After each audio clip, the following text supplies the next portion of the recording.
Hello friends, this is Zeenat and welcome to my channel Zenith Academy. Friends, आज की इस video में हम क्लास 8 की बुक हनी ड्यू के chapter number 10 The great stone Face को डिस्कस करेंगे। तो चलिए शुरू करते हैं। The years hurried on and brought white hairs upon the head of Ernest and made wrinkles across his forehead and furrows in his cheeks. साल तेज़ी से गुजरते गए और अर्नेस्ट के सर के बाल सफ़ेद हो गए और उसके माथे पर और गालों पर झुर्रियाँ और शिकन आ गई। He was an old man. वो बूढ़ा आदमी था अब। But not in vain had he grown old. लेकिन वो बेकार में ही बूढ़ा नहीं हुआ था। More numerous than the white hairs on his head were the wise thoughts in his mind. उसके सर के मुकाबले में जितने उसके सर पर सफ़ेद बाल थे, उससे कई ज़्यादा उसके दिमाग में अच्छे विचार थे। And Ernest had ceased to be obscure. और अर्नेस्ट अस्पष्ट ही नहीं रह गया था, अव्यक्त ही नहीं रह गया था। Unsought for undesired had come the face which so many seek. बिना मांगे बिना इच्छा के ही उसके पास प्रसिद्धि आ गई थी जिसकी बहुत से लोग तलाश करते हैं, इच्छा रखते हैं। He had become famous beyond the limits of the valley. वो घाटी के दायरों के बाहर तक प्रसिद्ध हो चुका था।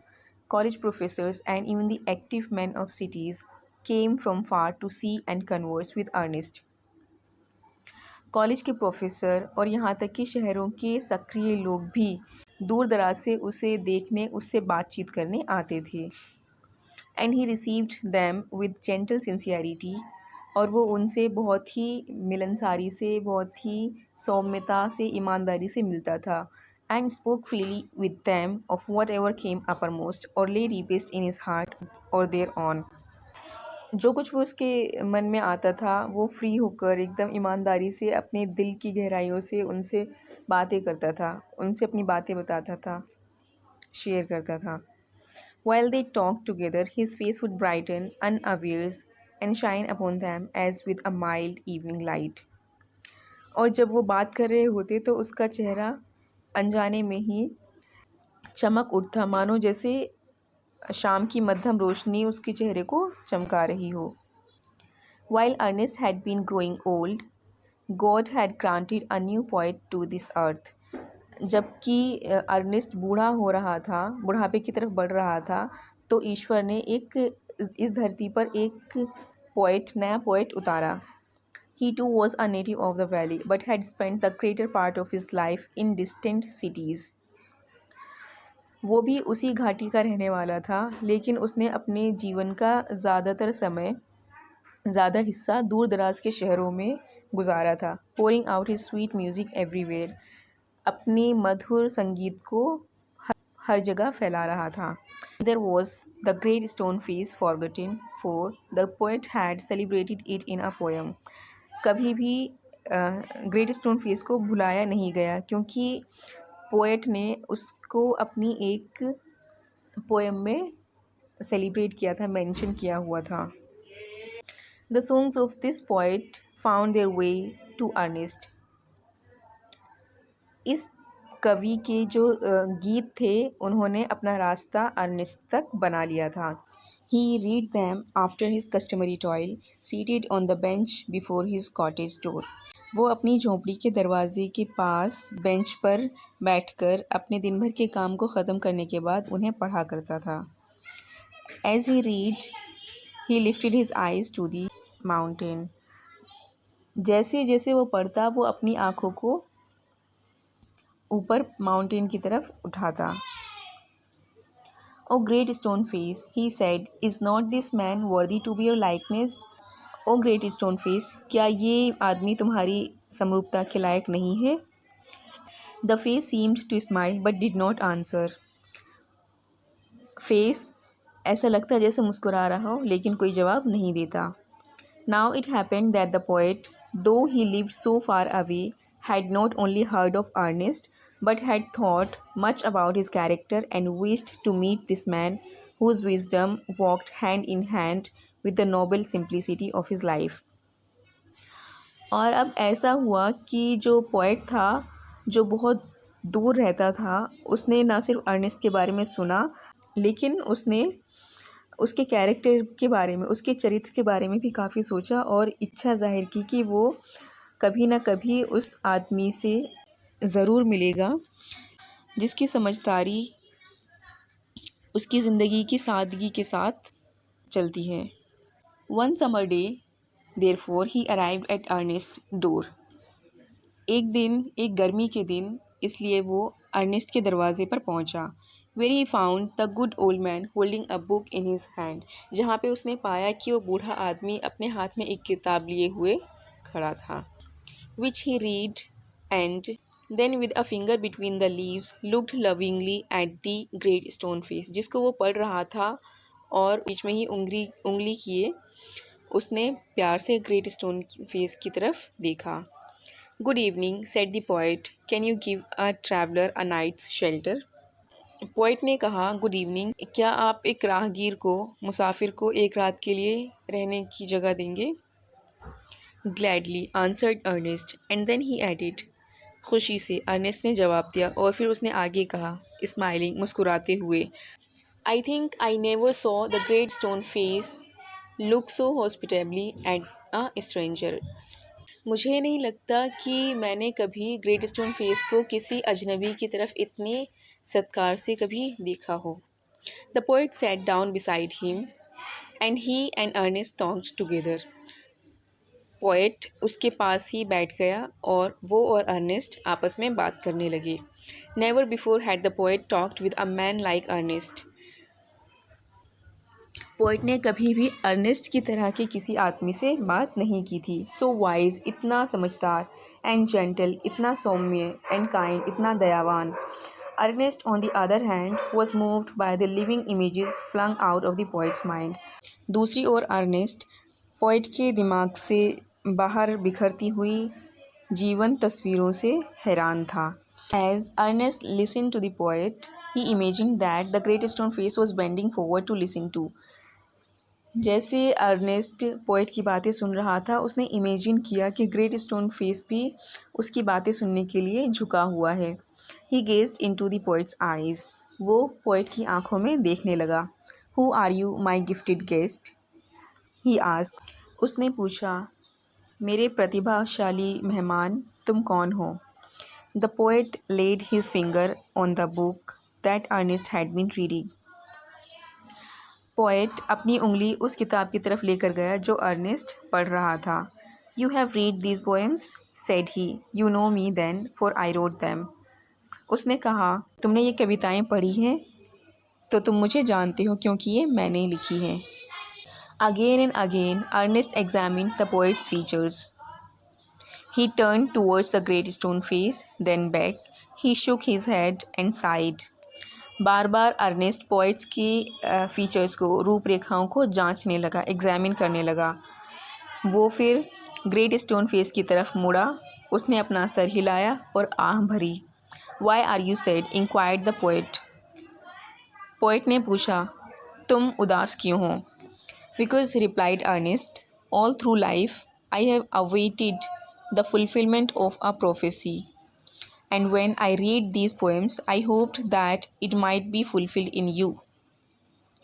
अर्नेस्ट ने जवाब दिया, क्योंकि अपनी पूरी ज़िंदगी में एक भविष्यवाणी के पूरा होने का इंतज़ार कर रहा था, और जब मैंने ये पोएम्स पढ़ी तो मुझे लगा कि ये तुम में पूरी हो जाएगी। You hoped, answered the poet, faintly smiling, to find in me the likeness of the great stone face. I am not worthy to be its likeness. हल्की सी मुस्कुराहट के साथ उसने जवाब दिया, तुम मुझ में ग्रेट स्टोन फेस की लाइकनेस, समरूपता देखने की कोशिश कर रहे थे, उम्मीद में थे। I am not worthy to be its likeness, मैं उसकी समरूपता के लायक नहीं हूँ। The face seemed to smile but did not answer. And why not, asked Ernest. He pointed to the book. Are not those thoughts worthy. Ernest ने पूछा, क्यों नहीं। उसने बुक की तरफ इशारा करते हुए कहा, क्या ये विचार इस लायक नहीं है। You can hear in them the distant voice of a heavenly song, but my life, dear Ernest, has not corresponded with my thought. तुम इनमें एक दिव्य गीत की दूर से आती हुई आवाज़ सुन सकते हो, लेकिन मेरी ज़िंदगी डियर अर्नेस्ट इन विचारों से मेल नहीं खाती। I have had grand dreams but they have been only dreams. मेरे बहुत बड़े सपने रह चुके हैं लेकिन वो सिर्फ सपने ही रहे। Sometimes I lack faith in my own thoughts. कभी कभी मुझे अपने ही विचारों में विश्वास नहीं होता। Why then pure seeker of good and true should you hope to find me in the face of the mountain.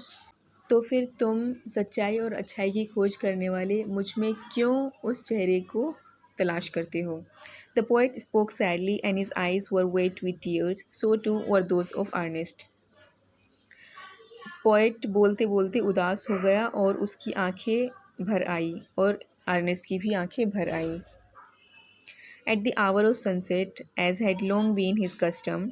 Sunset के समय पर, सूर्य ढलने के समय, जैसा कि उसका कस्टम था, Ernest was to speak to a group of neighbours in the open air.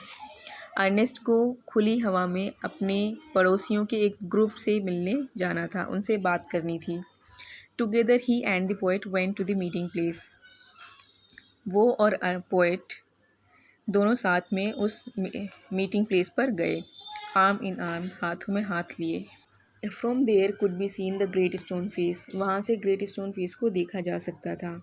Ernest threw a look of familiar kindness around upon his audience. Ernest ने अपने दर्शकों को एक दया भाव से देखा। He began to speak to the people what was in his heart and mind. उसने लोगों से बोलना शुरू किया जो कुछ भी उसके दिल और दिमाग में था। His words had power because they agreed with his thoughts. उसके शब्दों में एक शक्ति थी क्योंकि वो उनसे, उसके विचारों से मेल खाते थे। And his thoughts had reality and depth. और उसके विचारों में सच्चाई और अच्छाई थी। Because they harmonised with the life which he had always lived. क्योंकि वो उसकी ज़िंदगी से मेल खाते थे जो उसने जी थी। It was not mere breath that the preacher uttered. They were the words of life. ये सिर्फ एक उपदेशक जो निकाल रहा था, दे रहा था, वो सिर्फ एक श्वास मात्र नहीं थी, वो उसके जीवन के शब्द थे। A life of good deeds and selfless love was melted into them. और उन शब्दों में उसकी ज़िंदगी के अच्छे कार्य और निस्वार्थ प्रेम मिला हुआ था। The poet, as he listened, felt that the life and character of Ernest were a nobler strain of poetry than he had ever written. Poet जब उसकी बातों को सुन रहा था तो उसने महसूस किया कि अर्नेस्ट की ज़िंदगी और उसका चरित्र पोइट्री का एक ऐसा पवित्र महान ताना बाना है जो शायद ही उसने कभी लिखी हो। His eyes filled with tears and he said to himself that never was there so worthy sage as that mild, sweet, thoughtful face with the glory of white hair diffused about it. उसकी आंखों में आंसू आ गए और उसने अपने आप से कहा कि उसने कभी भी ज़िंदगी में ऐसा ऋषि संत आदमी नहीं देखा, इतना माइल्ड, इतना नर्म, इतना मधुर, इतने विचारों वाला चेहरा उसने कभी नहीं देखा। जो ऐसा चेहरा जो सफ़ेद बालों से घिरा हुआ हो। At a distance, but clearly to be seen, high up in the golden light of the setting sun, appeared the great stone face, with white mist around it, like the white hairs around the brow of Ernest. दूरी पर, कुछ दूरी पर, लेकिन उसको साफ नज़र आते हुए, ढलते हुए सूरज की सुनहरी रोशनी में ऊंचाई पर ग्रेट स्टोन फेस नज़र आ रहा था, अपने चारों ओर सफ़ेद धुंध लिए हुए, बिल्कुल उसी तरह जैसे अर्नेस्ट के ब्रोज के ऊपर उसके सफ़ेद बाल घिरे हुए थे। At that moment, Ernest's face took on an expression so grand that the poet was moved to throw his arms up and shout, "Behold, behold! Ernest is himself the likeness of the great stone face." उसी पल Ernest के चेहरे ने एक ऐसा, इतनी विशाल expressions ले लिए, अभिव्यक्ति ले ली कि पोएट अपने आप को रोक नहीं पाया उसने, और वो अपने हाथ ऊपर करके चिल्लाने लगा, देखो देखो, अर्नेस्ट ही खुद ग्रेट स्टोन फेस का समरूप है। Then all the people looked and saw that what the poet said was true. तभी सभी लोग देखने लगे और उन्होंने देखा कि जो कुछ भी पोएट कह रहा था वो एकदम सच था। The prophecy was fulfilled. भविष्यवाणी सच हो चुकी थी। But Ernest, having finished what he had to say, took the poet's arm and walked slowly homeward. लेकिन अर्नेस्ट जो कुछ भी उसे कहना था उसको ख़त्म करने के बाद पोएट का हाथ पकड़ा अर्नेस्ट ने और धीरे धीरे घर की तरफ चलने लगा। Still hoping that some wiser and better man than himself would by and by appear bearing a resemblance to the great stone face. अब भी इस उम्मीद में कि कोई उससे ज़्यादा समझदार और बेहतर आदमी कभी ना कभी यहाँ पर आएगा जो बिल्कुल ग्रेट स्टोन फेस से मिलता हुआ होगा। तो फ्रेंड्स, आज हम लोगों ने the great stone face chapter number 10 को पढ़ा। आई होप आपको समझ में आया हो। अगर आया है तो प्लीज़ थम्स अप दें और चैनल को सब्सक्राइब करें।